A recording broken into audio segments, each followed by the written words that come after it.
Biasanya tahun 1874 dianggap sebagai permulaan sejarah perak moden kerana pada tahun itu perjanjian Pangkor ditandatangani dan British mulai campur tangan di Perak. Tetapi kalau dilihat dari segi aspek sosioekonomi, mungkin pertengahan abad ke-19 boleh juga dianggap sebagai permulaan sejarah moden Perak kerana perlombongan biji timah sudah bermula dengan begitu pesat sejak 1830-an. Jadi ramai orang Cina mula datang dan duduk di kawasan Larut Matang dan dengan secepat mungkin mereka dapat mengeluarkan banyak biji timah yang diekspor ke barat melalui Pulau Pinang dan Singapura. Jadi masyarakat Perak pun sudah mula berubah walaupun tertumpu kepada kawasan Larut Matang saja. Jadi kita dapati kemudian pada penghujung abad ke-19 pertanian pula menjadi semakin penting dan orang India dibawa sebagai buruh. Jadi keseluruhannya abad ke-19 itu boleh dianggap sebagai masa yang paling penting dalam sejarah moden Perak.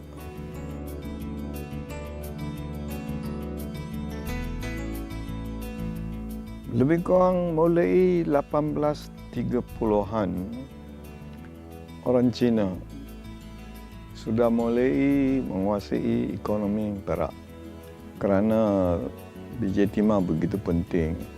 Dan sebagaimana saya sebutkan tadi, biji timah banyak dibeli oleh negara barat, oleh Britain, dan kemudian Britain yang mengekspor biji timah dari tanah Melayu ini ke Amerika.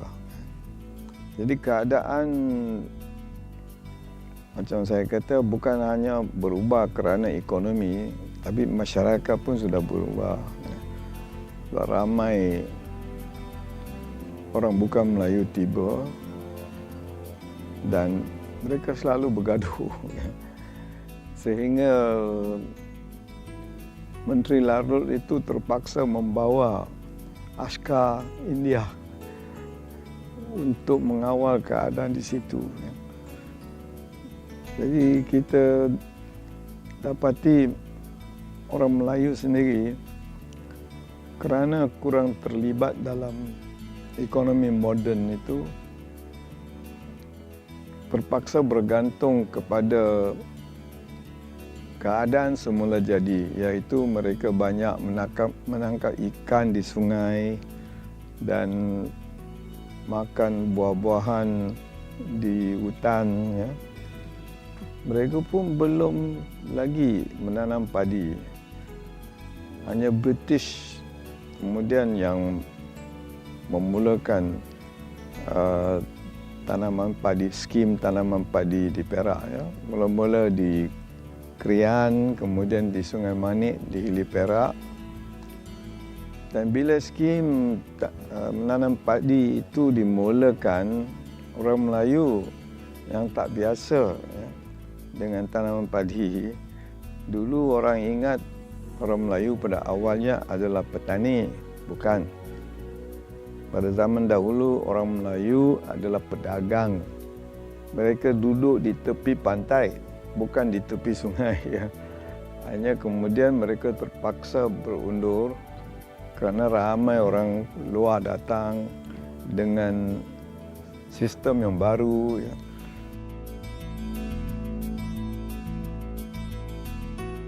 Jadi orang Melayu tak mau, tak biasa menanam padi. Tapi dengar ceritanya, ialah mencari rezeki di sini melalui bercucuk tanam lah, atau sawah atau cucuk lain-lain ni lah untuk apa harian, makanan harian ni selain daripada padi lah, bendang. Jadi orang pihak British membawa orang Banjar dari Banjarmasin untuk menanam padi di Krian dan di Sungai Manik.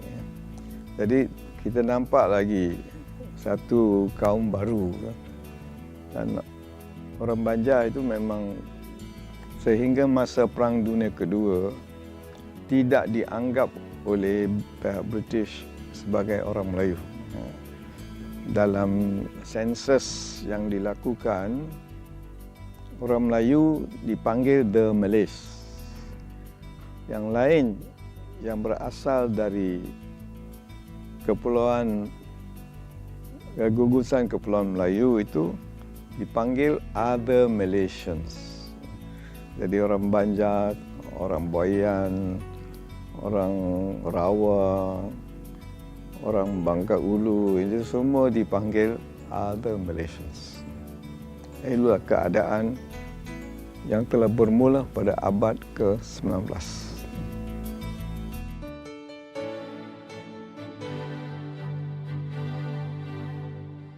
Terutama sekali dalam bidang perlombongan. Sebelum tamatnya abad ke-19, pihak yang terlibat sudah perlu mencari teknik yang lebih saintifik.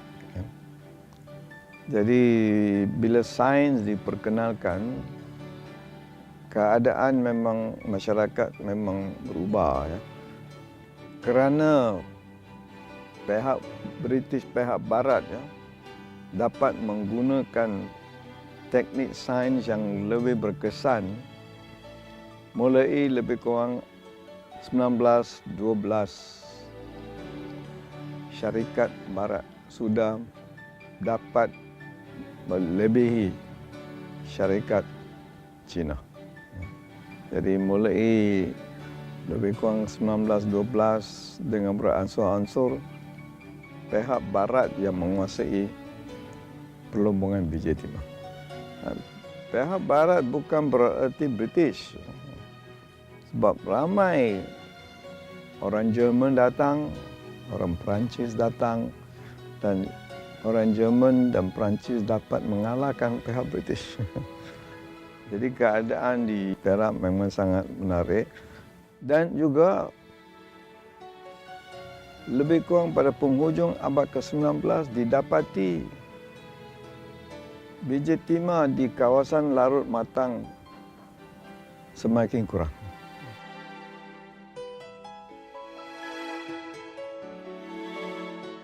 Dan mereka dapati di daerah Kinta lah banyak biji timah. Jadi kemudian sebahagian besar kegiatannya berpindah ke daerah Kinta. Dan di situlah muncul Ipoh, ya, sebagai pusat pentadbiran dan sebagai bandar yang paling kaya.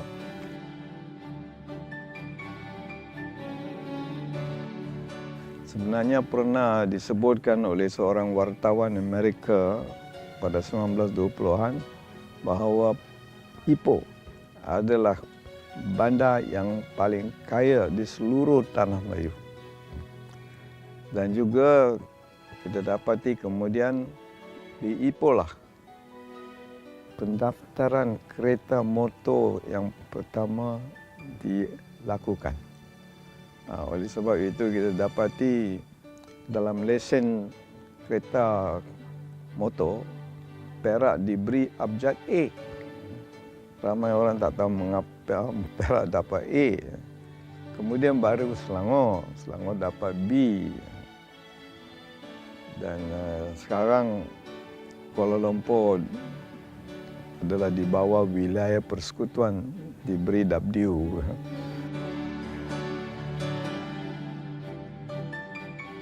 Ipoh juga dianggap bandar pertama dirancangkan. Seorang dari New Zealand itu diberi tugas merancangkan bandar Ipoh.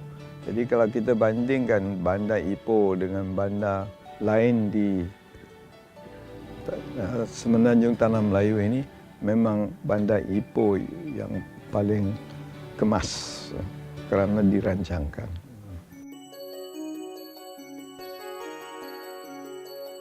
Surat khabar pertama dalam bahasa Inggeris di negara ini bermula di Pulau Pinang. Tapi di Perak, Taiping dulu. Taiping pada penghujung abad ke-19 sudah ada Perak Pioneer. Kemudian pada awal 1930-an baru ada Times of Malaya di Ipoh.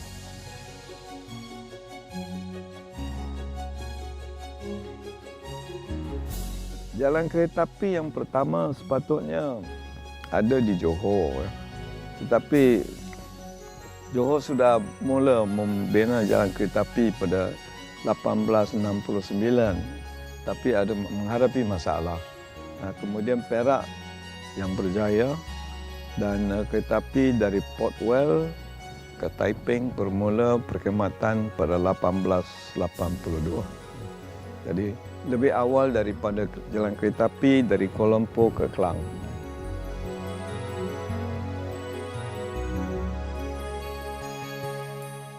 Bila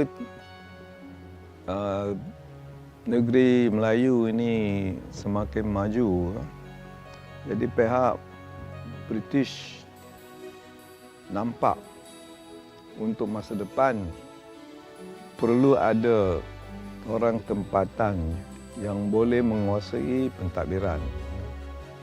Tak boleh berharap pada ramai pegawai British datang dari Britain.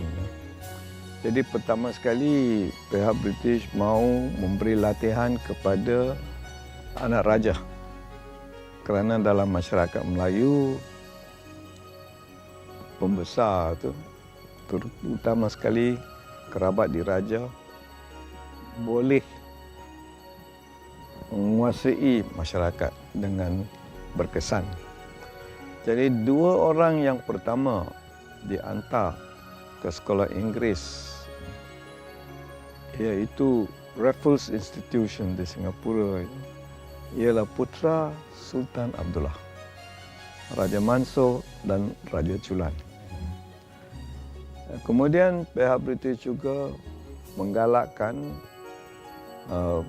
penubuhan sekolah Inggeris di bandar-bandar yang lebih besar seperti Taiping, Teluk Anson, Ipoh, Kampar. Ya.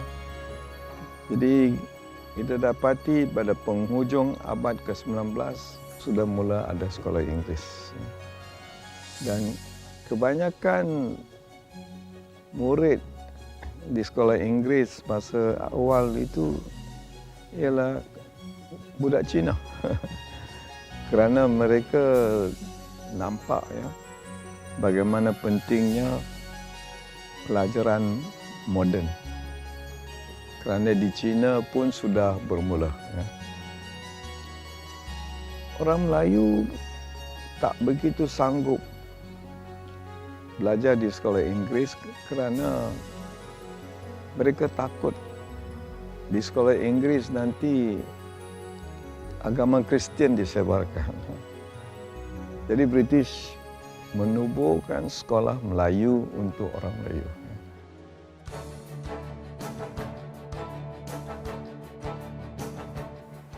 Hanya satu perkara yang British anggap sangat penting. Orang Melayu mesti digalakkan melibatkan diri dalam sukan moden. Sukan moden itu dianggap sebagai budaya moden. Jadi kita dapati di setiap kampung, di setiap sekolah Melayu memang ada padang bola sepak. Dan bila British menubuhkan maktab perguruan Sultan Idris di Tanjung Malim, British memberikan padang sukan yang terbesar di seluruh semenanjung Tanah Melayu di Tanjung Malim. Jadi Padang itu masih ada, sekarang di UPSI lah. Itu Padang yang paling besar. Dan kemudian kita dapati sebelum Perang Dunia Kedua, ramai orang Melayu bermain bola sepak. Dan di antara yang paling terkenal ialah pemain dari Singapura. Di Singapura pada awal abad ke-20 saja sudah ada tak kurang daripada 50 klub bola sepak Melayu. Jadi keadaan itu sangat menarik kerana pihak British cuba nak melarang orang Melayu melibatkan diri dalam politik. Kerana mereka dapati kalau mereka terlibat dalam politik, nanti seperti orang India, mereka akan menentang British. Jadi keadaan di Perak sebagai negeri yang paling moden lah, tak ada kekacauan.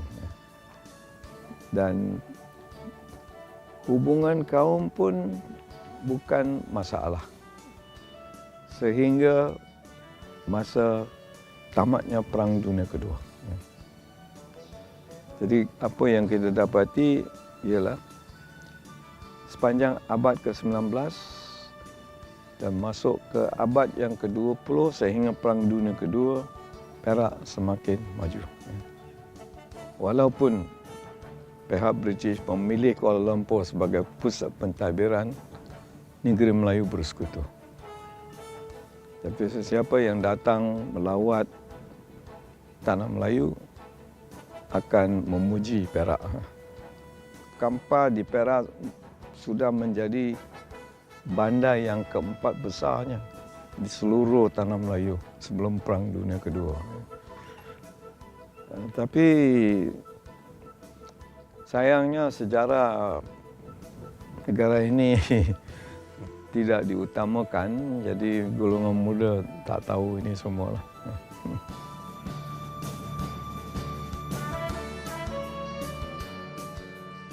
Macam British berasaskan pengalaman di India sudah meneka, kalau orang tempatan ini diberi peluang untuk menuntut ilmu barat, tentu satu masa nanti mereka akan bangkit menentang British. Dan ini berlaku. Walaupun di sini mereka tidak menggunakan kekerasan seperti di India. Di Perak misalnya, ramai orang tahu tentang Maktab Melayu Kuala Kangsar. Tapi mereka tak tahu tentang sekolah Clifford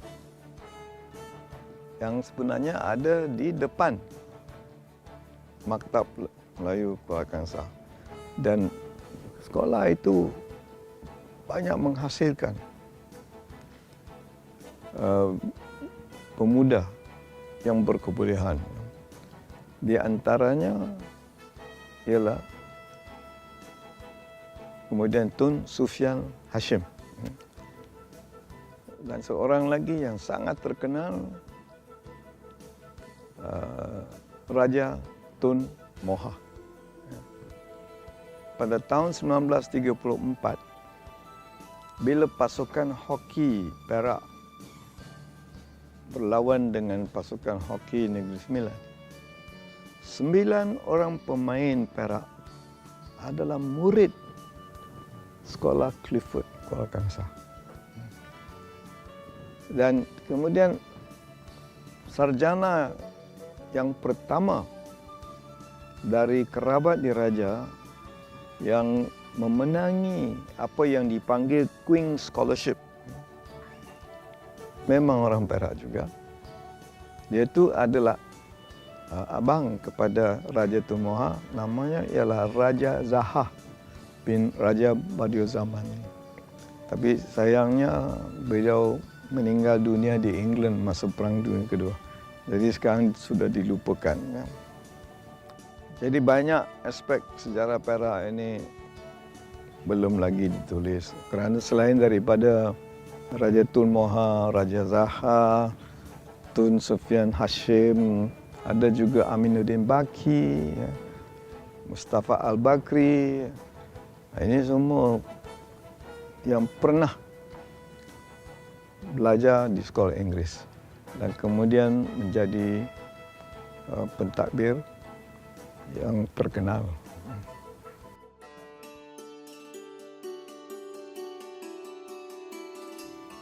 Macam saya kata tadi, bila pihak British datang ke Tanah Melayu, mereka sudah ada pengalaman di India.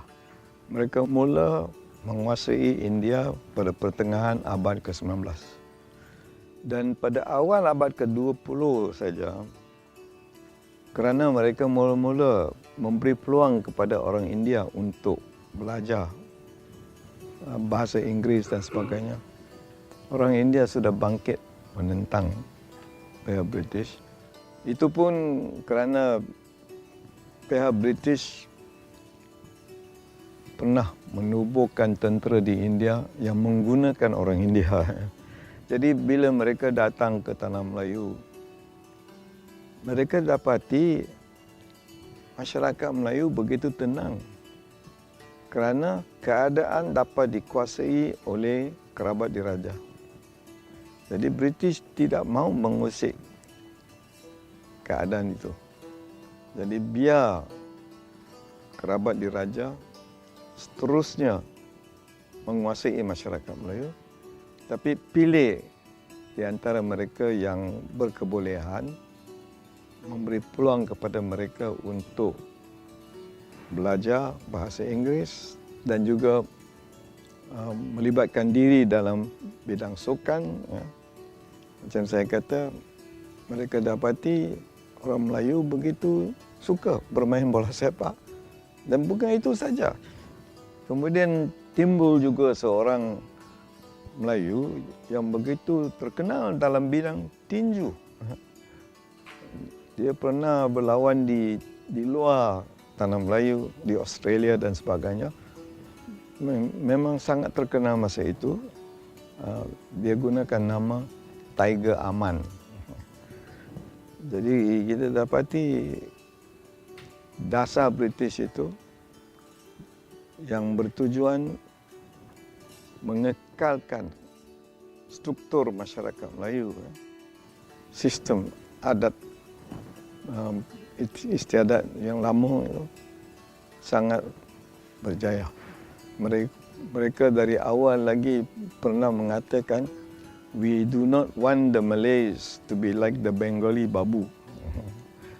Kerana Bengali Babu selalu lawan dengan British. Itulah keadaannya. Dan orang Melayu yang tak mampu pergi ke sekolah Inggeris, kalau menunjukkan kebolehan, dihantar oleh pihak pemerintah. Hanya mereka dikehendaki belajar 4 tahun di sekolah Melayu, dan kalau mereka menunjukkan kebolehan, mereka dibenarkan masuk sekolah Inggeris. Hanya pihak British mengadakan kelas yang dipanggil Special Malay Class, SMC. Jadi dari sekolah Melayu mereka mesti belajar 2 tahun di SMC, kemudian baru meneruskan pelajaran dalam bahasa Inggeris.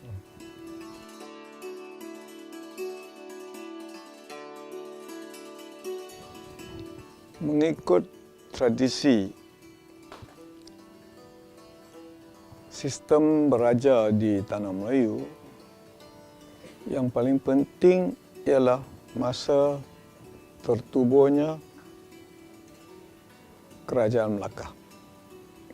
Kerana mengikut tradisi juga, Kerajaan Melaka ini ditubuhkan oleh Paramiswara. Paramiswara ialah salah seorang daripada kerabat diraja Kerajaan Sriwijaya. Pada suatu masa yang lebih awal, Iskandar Zulkarnain pernah menakluki satu kawasan di India.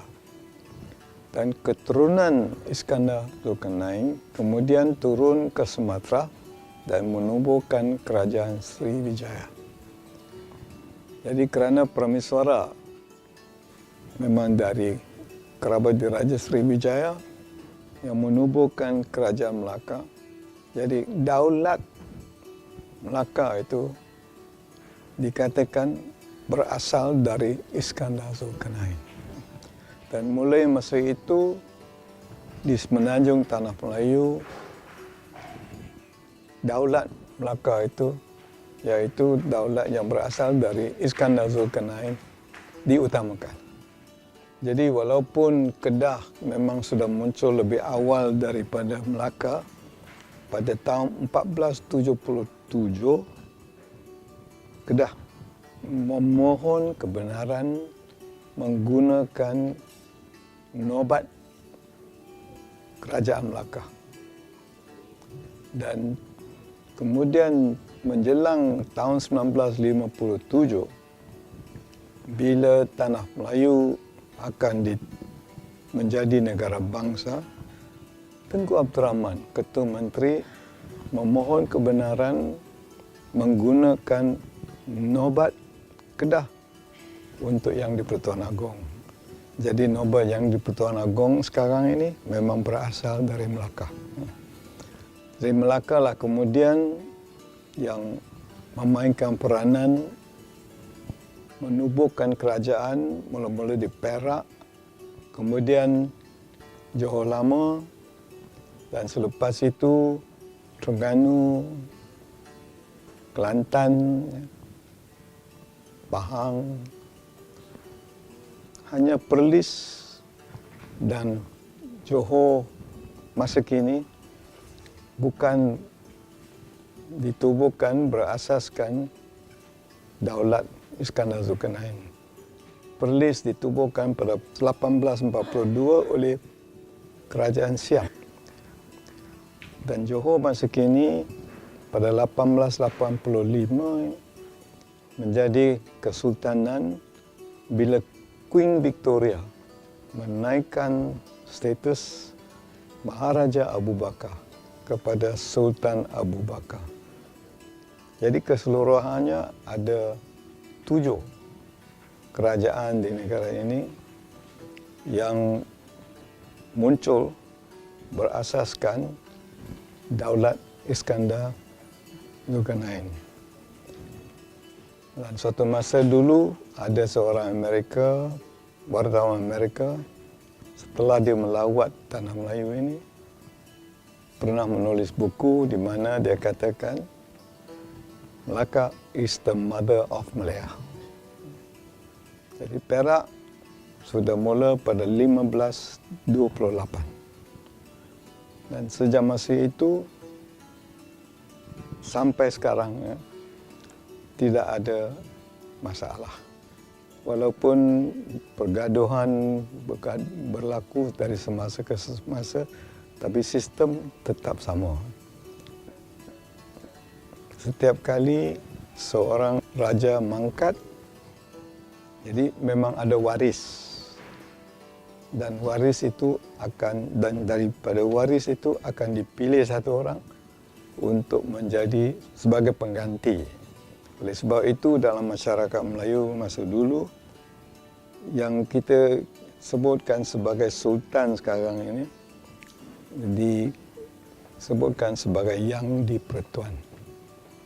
Jadi sultan hanya menjadi gelaran. Contohnya Sultan Abdul Samad, Yang di-Pertuan Negeri Selangor dan segala jajahan takluknya, macam itu.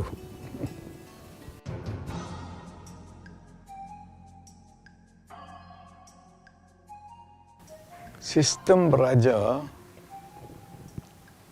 hanya mula berubah sedikit sebanyak bila Tanah Melayu menjadi negara bangsa pada 31 Ogos 1957. Walaupun sebelum itu, iaitu pada masa tertubuhnya Persekutuan Tanah Melayu, pada 1 Februari 1948 sudah diperkenalkan apa yang disebutkan sebagai perlembagaan. Sebelum Perang Dunia Kedua, hanya Johor ada perlembagaan bertulis, yang lain tak ada. Ya. Dan perlembagaan, maksud perlembagaan ialah undang-undang tertinggi sesebuah negara. Jadi negara yang ada perlembagaan itu, kalau ada apa-apa undang-undang lain yang bertentangan dengan perlembagaan, undang-undang itu tidak sah. Jadi kedudukan raja juga. Ya. Bila sudah ada perlembagaan, maka raja sendiri daripada raja berdaulat menjadi raja berperlembagaan. Jadi raja pun mesti bertindak berasaskan perlembagaan. Tidak seperti dulu raja itu mempunyai kuasa yang sepenuhnya. Itu perbezaan.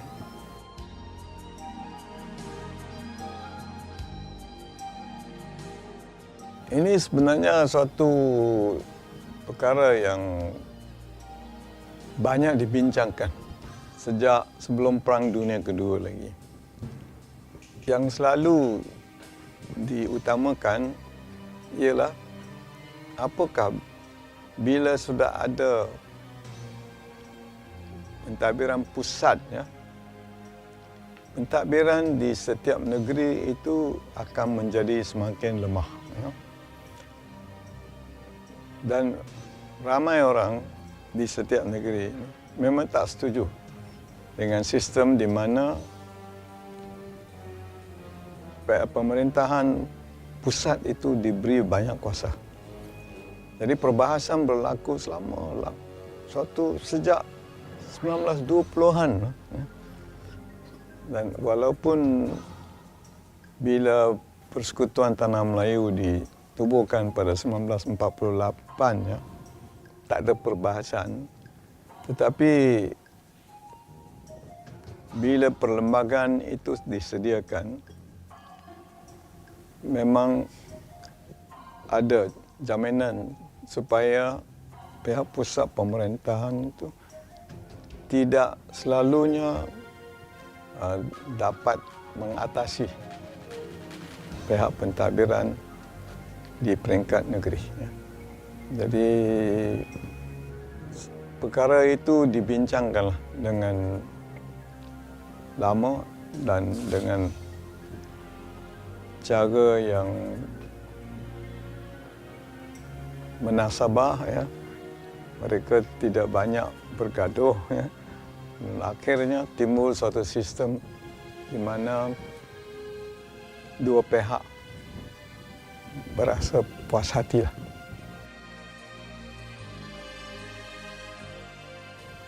Saya rasa kita tak dapat menafikan dari banyak segi pentadbiran Perak itu sangat berkesan kerana Perak memang negeri yang paling maju.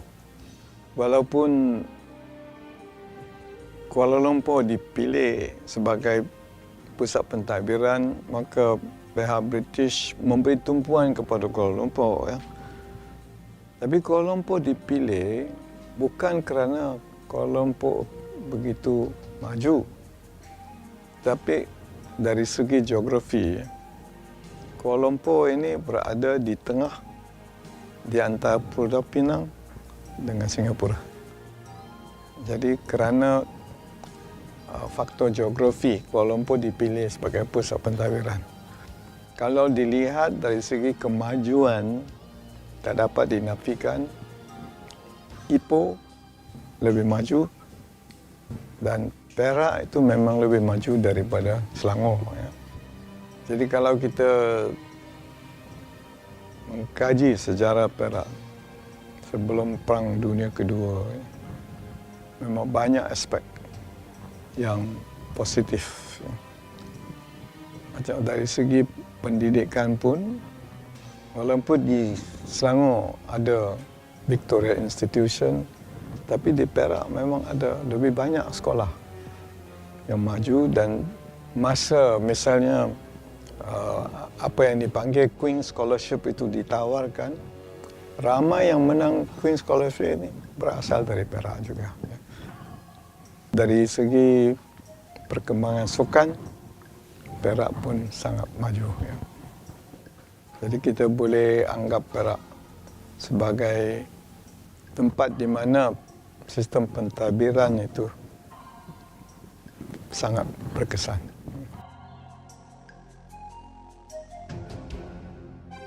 Perak sangat menarik kerana di Peraklah ditubuhkan parti politik yang sangat berkesan. Hanya keadaan di Perak berpecah dua. Yang menubuhkan parti yang sangat berkesan itu ialah dua orang adik-beradik. Nama mereka DR dan SP Srinivasagam. Mula-mula ahli politik yang lebih terkenal ialah Panglima Bukit Gantang. Beliau adalah orang Melayu pertama menjadi peguam. Nama yang sebenarnya ialah Haji Abdul Wahab bin Tok Muda Abdul Aziz. Beliau pernah menjadi setiausaha UMNO.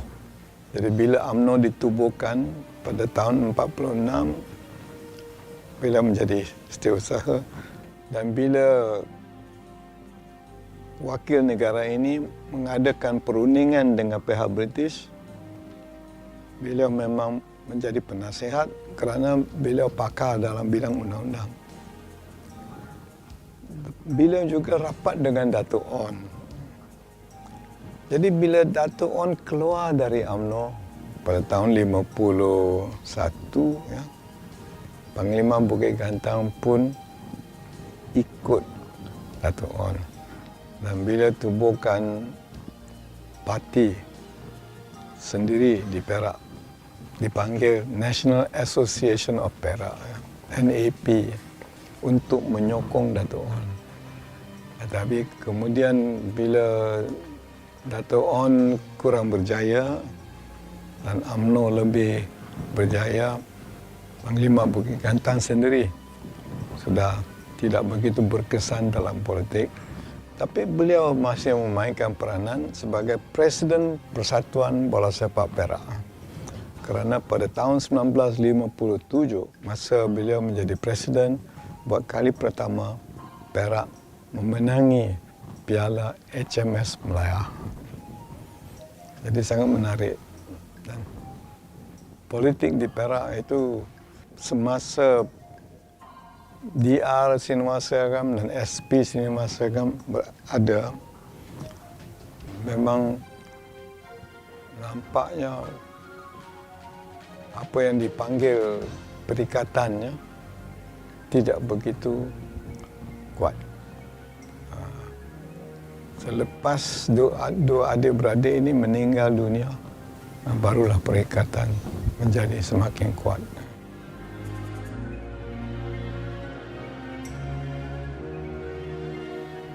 Perak tidak memainkan peranan utama. Yang memainkan peranan utama, macam saya katakan, ialah Singapura mula-mula. Walaupun Singapura itu menghadapi masalah nak bekerjasama dengan negara Melayu. Tapi apa yang berlaku di Singapura memberi kesan kepada tanah Melayu. Walaupun kalau di kalangan orang Melayu, persatuan negeri yang pertama memang di Perak pada tahun 1936. Hanya Pulau Pinang lebih awal menubuhkan Persatuan Melayu Pulau Pinang. Hanya Persatuan Melayu Pulau Pinang itu kebanyakannya orang India yang beragama Islam. Jadi keadaan di negara ini sangat mengelirukan juga lah. Di Singapura Bila Kesatuan Melayu Singapura ditubuhkan, mereka tak terima orang India atau orang Arab. Jadi sebelum Perang Dunia Kedua, inilah masalah yang selalu dihadapi oleh penduduk negara ini. Siapakah orang Melayu dan perlukah negara ini diadakan kerakyatan? Itu semua banyak dibincangkan sebelum Perang Dunia Kedua lagi. Kalau disebutkan tentang tokoh itu, saya rasa yang penting tu tak semestinya ahli politik. Mereka yang memainkan peranan yang lebih berkesan menguruskan pentadbiran di peringkat negeri. Macam saya katakan tadi, Perak banyak melahirkan juga pemimpin yang terkenal, yang berkebolehan, ya. Dan pada peringkat ini ramai sudah dilupakan. Maktab Melayu Kuala Kangsar misalnya banyak melahirkan pemimpin yang berkebolehan, tapi ini tidak dirakamkan dalam sejarah. Jadi di sekolah pun mereka tak tahu lagi siapa Raja Zaha bin Raja Badiuzzzaman misalnya. Mereka tak tahu. Dan tentu sekolah seperti sekolah Clifford Kuala Kangsar sekarang sudah dilupakan. Orang tak sebut lagi nama sekolah itu.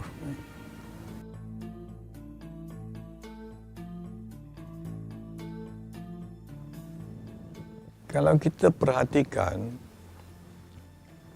di Perak itu memang ada bahagian utara, hulu, barat, tengah, selatan dan hilir.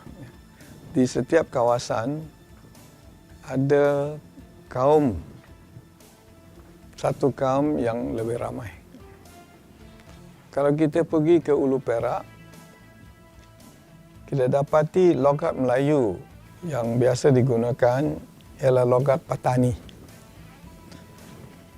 Kalau Perak Utara, logat itu adalah logat yang sama dengan logat Kedah. Ini mungkin kerana bila Siam menakluki Kedah pada 1821, ramai orang Kedah berhijrah ke Pulau Pinang dan Perak Utara. Dan kalau kita pergi ke bahagian tengah, logat tak sama juga. Turun ke hilir, sekali tak sama. Jadi setiap tempat, setiap kawasan yang ada suatu kaum yang tertentu itu menjadi suatu daerah. Oleh sebab itu Perak ada banyak daerah, banyak logat juga.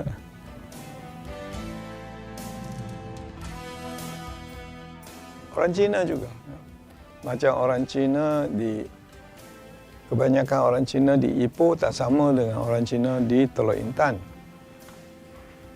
Dan orang Cina di kawasan Krian juga tak sama dengan orang Cina di Ipoh. Di Setiawan misalnya, ada ramai orang Cina yang dipanggil Fuchao. Dan di Lenggong, ramai orang Cina dipanggil Kongsai. Macam itu keadaannya. Orang India juga. Ya. Orang India yang banyak duduk di kawasan bandar itu Tamil. Ya. Yang banyak duduk di ladang Telugu. Ya.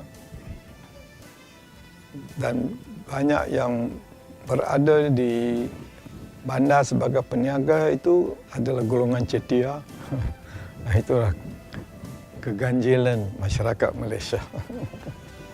Ini menjadikan pentadbiran setiap kawasan itu lebih berkesan, lebih mudah. Kerana kalau tidak ada sempadan, ya, mungkin boleh menimbulkan banyak masalah.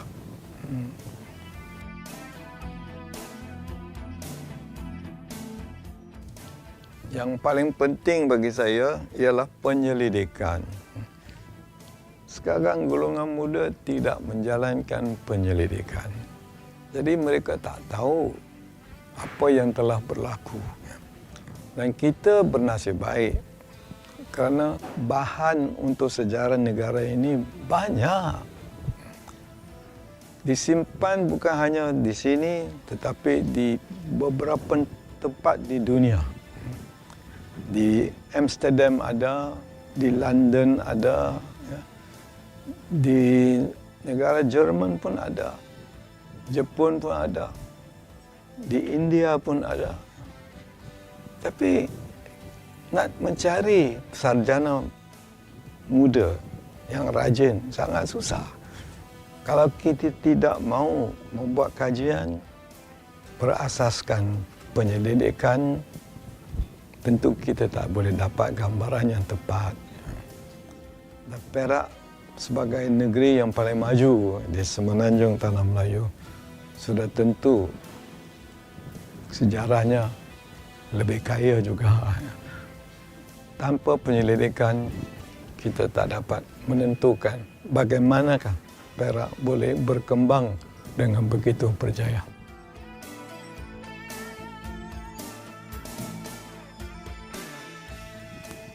Teknologi tak boleh membantu kita dalam bidang sejarah. Kerana dalam bidang sejarah kita lebih memberi tumpuan kepada budaya. Kalau nak memahami manusia, kita perlu memahami budaya.